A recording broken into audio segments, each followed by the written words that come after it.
Hey guys, welcome to this week's podcast episode. And I've got a fantastic guest for you today, Stoy Hall. He's a top 100 financial advisor leading women, minorities, LGBTQ, and he's been listed as top 100 on Investopedia. And he's going to talk to us all about helping business owners on their wealth journey, bread and butter topics, retirement, financial planning, investing. And so I'm happy to welcome Stoy to the show. Welcome, Stoy.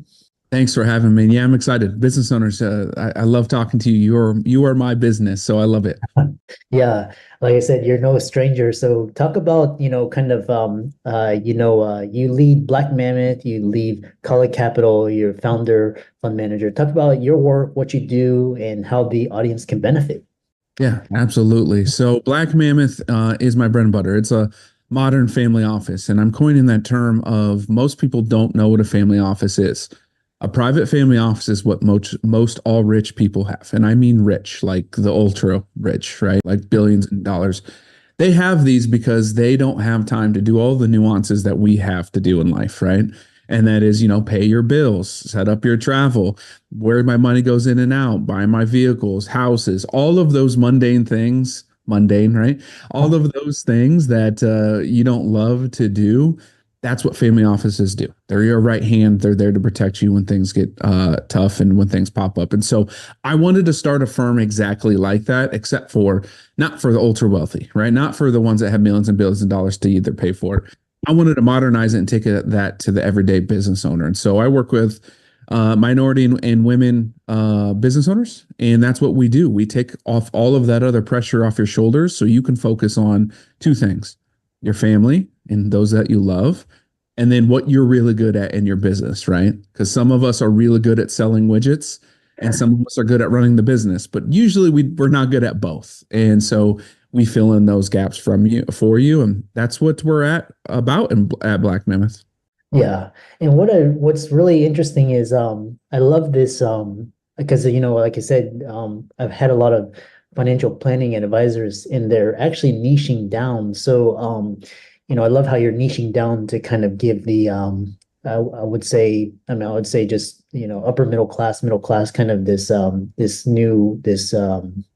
you're democratizing and giving them access. Talk about some of the challenges in your clients face that you don't see in the rich, the ultra rich, all of that.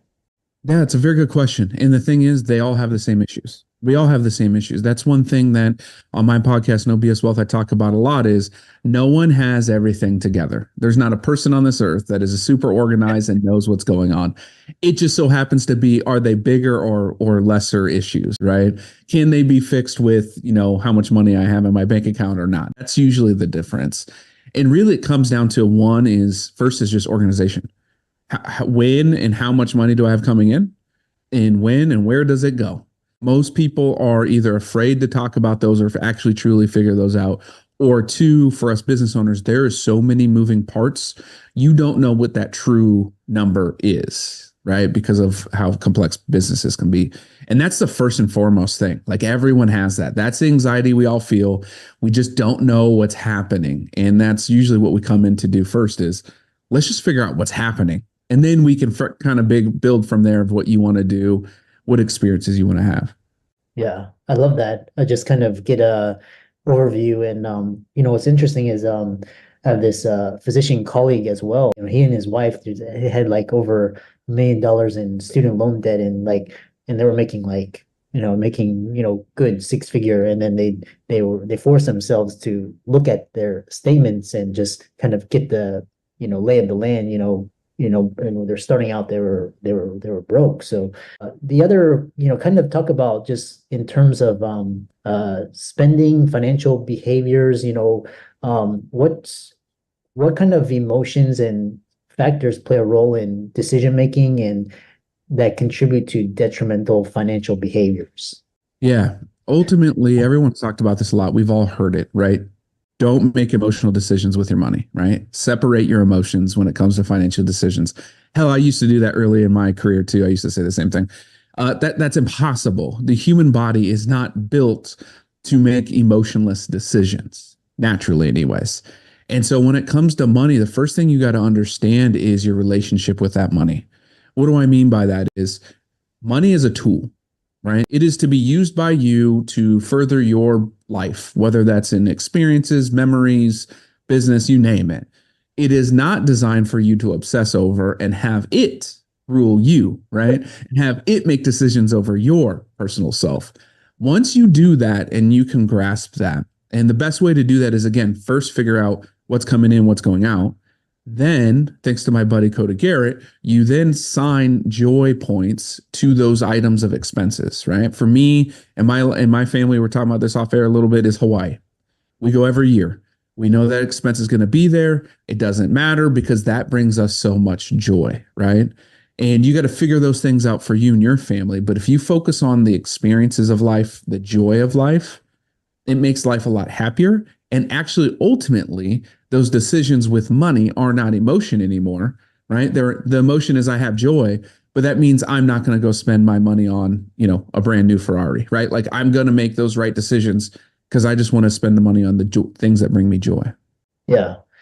I really like that idea, just kind of separate emotions. And recently, doing a lot of personal development work, and just kind of, when you're triggered or just kind of irritated or you're angry, just kind of set that aside, just let time pass. Could be a few seconds to an hour or whatever before you come back in.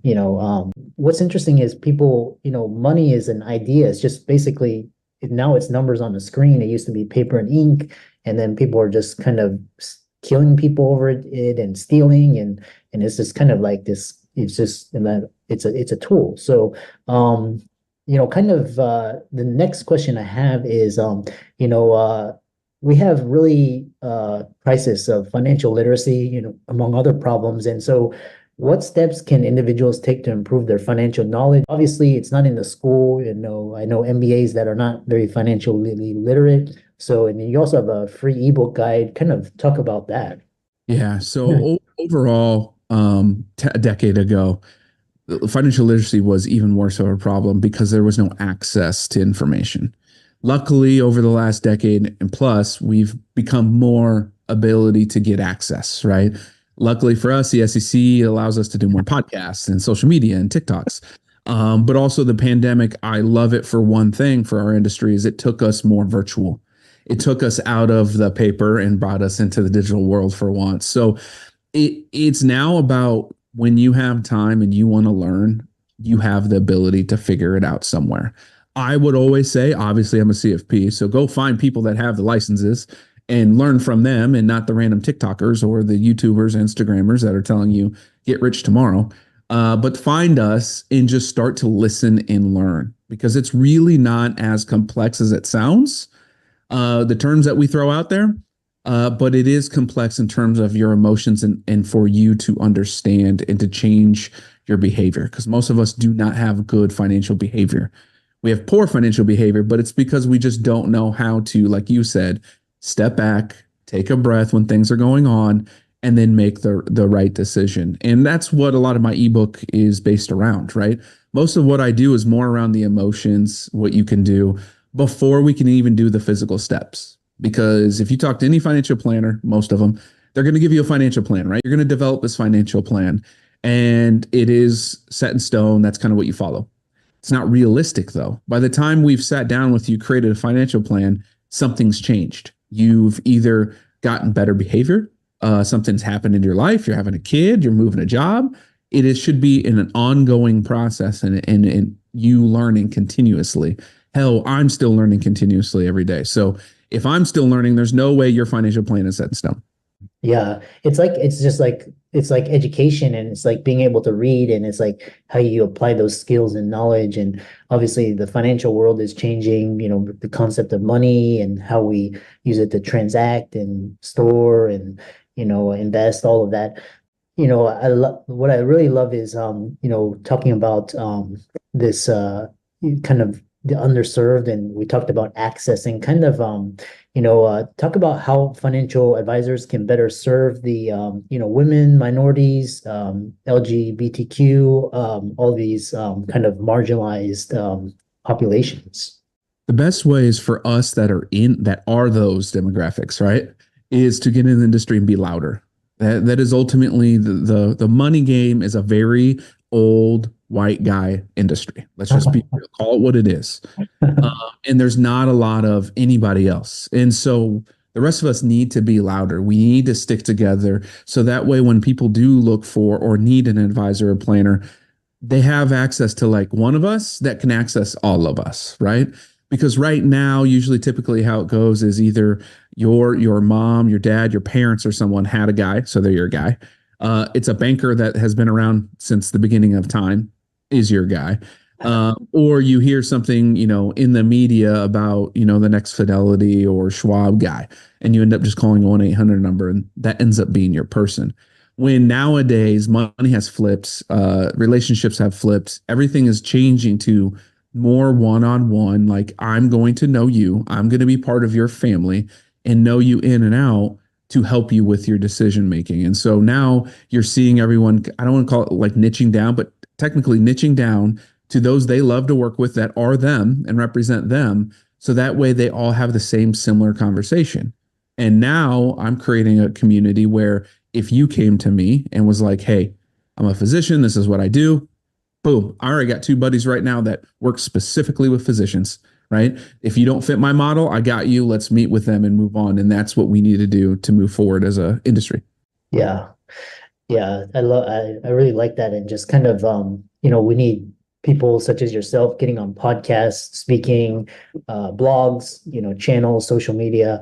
The other question is, because you talk about this impact of philanthropy and giving back. And so, what role does philanthropy play in your definition of true wealth? And share some stories of how your clients have incorporated this into their financial plans. So the definition of true wealth is just happiness and joy and the ability to live life on your terms while giving back, right? And so to do that, obviously money is a tool, but it's all focused on what do you care more about? Do you care more about money or people? Right? If you care more about money, well, then you don't care about any of those things, and I don't want to talk to you. If you care more about people, then you're going to align yourself with giving back to others because you have enough, right? I know personally, I don't need to be a billionaire. I don't know what I would do with all that money besides give it away because I've already bought everything, right? It only takes about 6 months to buy everything you need. But ability to give back to others, and that just doesn't mean, monetarily. It means your time. It means being there. And for a lot of us, it means creating content, right? Because a lot of people know who you are and follow you and love what you say, but they just don't hear it enough. So what you talked about with blogs and all the social media posts and podcasts and all of those things is part of being able to give back. And that's what we build into my clientele base. All of them love to give back some way or another, some monetarily, some through charity, some through church, a lot through content, and just wanting to connect really cool people with other really cool people to help lift them up. Yeah. Yeah, really like you were talking about, just money as a tool. And I think here in the West, because I talked to a lot of people, in Europe, and their concept of money is a little bit different because they're more of a socialized system. But here in capitalist, we associate money and income with status and, the ability to buy things and kind of keep that economic wheel turning, leading to the rat race.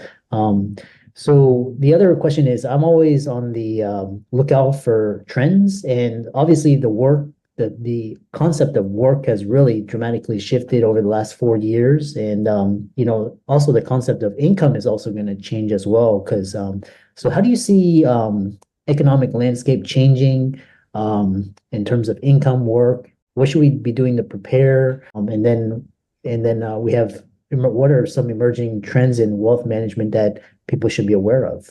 Yeah. There's 2 trends happening and 2 different people. Everyone, we're called retail. Like in my world, we have retail and institutions, right? Retail is us, everyday people, the working class, etc. Institutions are your ultra wealthy or the companies, like the big corporations. There's 2 trends happening and they're not happening in the right direction. Okay. So you've had us that went through pandemic that wants to work remotely, have more freedom of life, more freedom of my hours, obviously getting value for what my work is, and then doing a lot more traveling, a lot more memory banked type things, not necessarily throwing everything into your retirement plans. Okay. That's the trend that is moving right now currently for the retail or the normal day people. Institutions are going, oh crap, we're losing control. And so now we need to hone in this work from home thing. And you're seeing a lot of CEOs move back to in the office. You're trying to have people live within a geographic area now, even if they're remote, still stay within these 4 states, 5 states, right? You're starting to see the condension coming for a couple of reasons. One, because power and control, they love that. 2, they have all of these commercial properties and buildings that they've put so much money into that are not being used. And the one thing you don't mess with institutions is their money. And so they're going to say, I'm losing all of this money and have all of this room, and I can't offload it onto, Joe Schmo because they're too big. So I'm going to make sure my team or my corporations or whatever going back to utilizing it, right? So I can capitalize on that time and their value of that point in time. So right now we're actually seeing like 2 kind of opposite trends. And where do I see that ending up?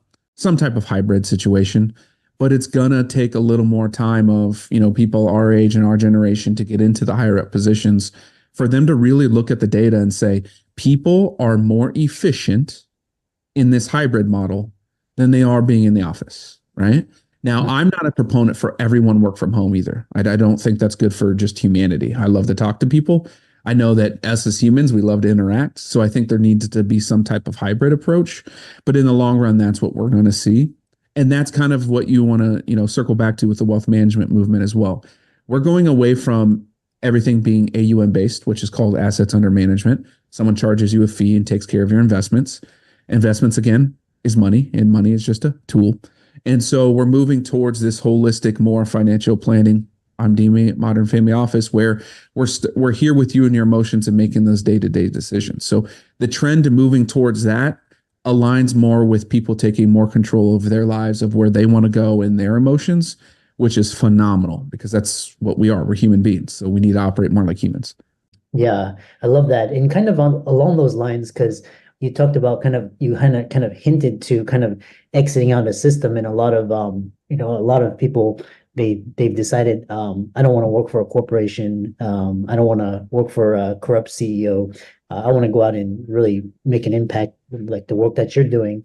And so you're seeing people like take remote jobs and become like self-employed and solopreneurs and building businesses, kind of shifting away. The other thing is, a lot of people, Gen Z in particular, they want to exit. They don't trust banks, and they want something alternative. So in my parents and grandparents generation, that was gold, and then kind of have your own business.